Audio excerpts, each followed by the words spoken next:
Estamos de volta com o Pensamento Jurídico, uma produção da Amages. Participe de nosso programa através do e-mail pensamento@amages.com.br, pensamento@amages.com.br.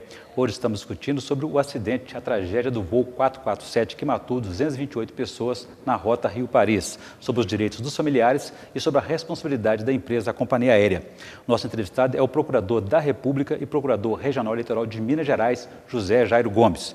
Doutor José Jairo, gostaria que o senhor abordasse agora a questão da responsabilidade da companhia aérea nesse acidente. Até onde que vai? Bem, a companhia aérea ela tem a responsabilidade de reparar os danos materiais e danos morais, né? Que os familiares venham a sofrer, né? Então são muitos os danos que podem, são muitas situações que podem configurar, né? Se a pessoa é mais velha, se a pessoa é mais nova, se a pessoa trabalhava, se ela não trabalhava, enfim, há uma série de situações que pode ingressar na discussão dos danos. Mas principalmente os danos morais, a dor pela perda, né, enfeixada aí nessa ideia, né, de danos morais, a própria perda da doente, né, enfim, são situações que podem ensejar a ocorrência do dano moral. O dano material, aí fica caracterizado, evidentemente não haverá tratamento médico, essas coisas, né? Porque lamentavelmente as pessoas vieram a óbito. Mas ficam outras situações, como por exemplo aquelas pessoas que tinham o dever de sustentar a família, né? Os pais de famílias e tal. Então evidentemente aí tem a demarcação do dano material. Então não é a recuperação daquele status quo, é uma reparação de um direito, de uma situação que foi afetada. Nesse caso aí, quem faz esse cálculo é o judiciário? É uma reparação dos danos efetivamente sofridos pelos familiares, né?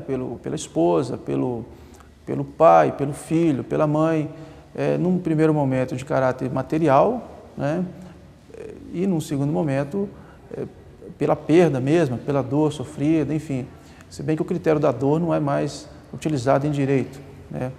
Mas é mesmo pela privação da convivência, essas coisas que se encartam no aspecto mesmo da personalidade moral das pessoas, né? Da personalidade, dos direitos da personalidade. E nesse caso, como há a possibilidade de o familiar, a família recorrer ao judiciário brasileiro ou ao judiciário francês? Qual que seria mais conveniente para ela? Bom, sabe-se que havia pessoas de várias nacionalidades no acidente, né? Havia lá franceses, havia alemães, brasileiros.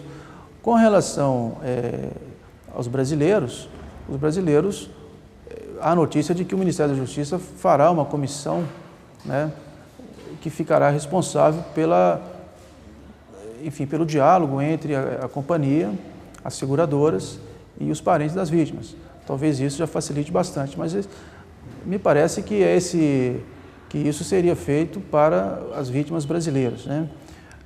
De qualquer forma, os parentes das vítimas, elas poderão recorrer à justiça de seus países, né, nos seus domicílios, poderá recorrer à justiça francesa, que é a sede, que é onde fica a sede da companhia aérea. E, eventualmente, poderão também procurar diretamente a companhia e fazer uma composição com a companhia. Muito bem. Doutor José Jairo, a responsabilidade se tornou um segmento importante do direito, né? A responsabilidade civil. O que vinha a ser isso exatamente? A responsabilidade civil, ela é um princípio jurídico que determina que as pessoas que provocam ou causam dano indenizem esse dano. Há uma regra geral em direito de que ninguém pode causar prejuízo a outrem, né? Esse, aliás, é um princípio de solidariedade social, né, que impõe uma convivência solidária entre as pessoas, né? De modo que quem cause dano a alguém fica obrigado a reparar esse dano. Agora, veja, é importante salientar que a responsabilidade civil não é uma forma de enriquecimento das pessoas. A ideia dela, do ponto de vista jurídico, é simplesmente reparar ou reconduzir as coisas ao status quo anterior, né, a situação anterior, é reequilibrar um equilíbrio que foi rompido com a ocorrência da lesão. O senhor, aliás, faz nesse livro Teoria Geral do Direito Civil uma abordagem histórica da responsabilidade ao longo do tempo. Já foi vingança, né? E hoje ela está estabelecida como um segmento do direito civil. O judiciário brasileiro está mais rigoroso com as companhias aéreas em função dos últimos acontecimentos, dos últimos acidentes? O judiciário brasileiro, em função dos diversos acidentes que têm ocorrido, né, no país, ele tem adquirido uma sensibilidade, né, e estudado mais acuradamente essas questões, né? Tanto que em matéria de reparação de danos, houve um precedente do TSE, do Supremo Tribunal Federal, que afastava aquela indenização tarifada da Convenção de Varsóvia e determinava que se aplicasse o direito nacional. Naqueles casos, por exemplo, de extravios de bagagem, que são de ocorrência corriqueira, né? Todo mundo certamente já passou por isso. E existe uma norma no Código, aí, seja o Código Consumidor ou o Código Civil, que possa eximir o fornecedor de serviços dessa reparação civil? Por exemplo, a hipótese de atentado, a responsabilidade seria da companhia aérea ainda assim?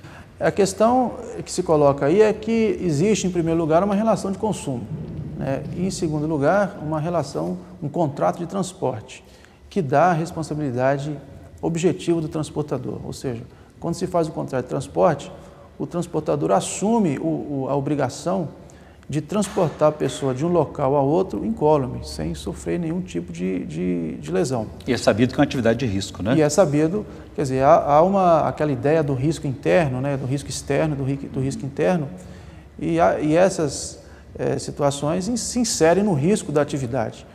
Agora, há precedentes, vários do Superior Tribunal de Justiça, no sentido de que as empresas de transporte não podem fazer as vezes da autoridade pública, no sentido de assegurar a segurança pública, né? Então, tenho a impressão que esse é um debate que será travado e com opiniões eventualmente divergentes, né? Muito bem. Nós conversamos então com o Dr. José Jair, que é Procurador da República, sobre direito civil e responsabilidade civil, abordando aí essa tragédia do voo 447 da Air France. No próximo bloco, nós vamos explorar também a experiência dele como Procurador Regional Eleitoral de Minas Gerais e discutir um pouco sobre a reforma política e eleitoral que está sendo discutida em Brasília. A gente volta em instantes.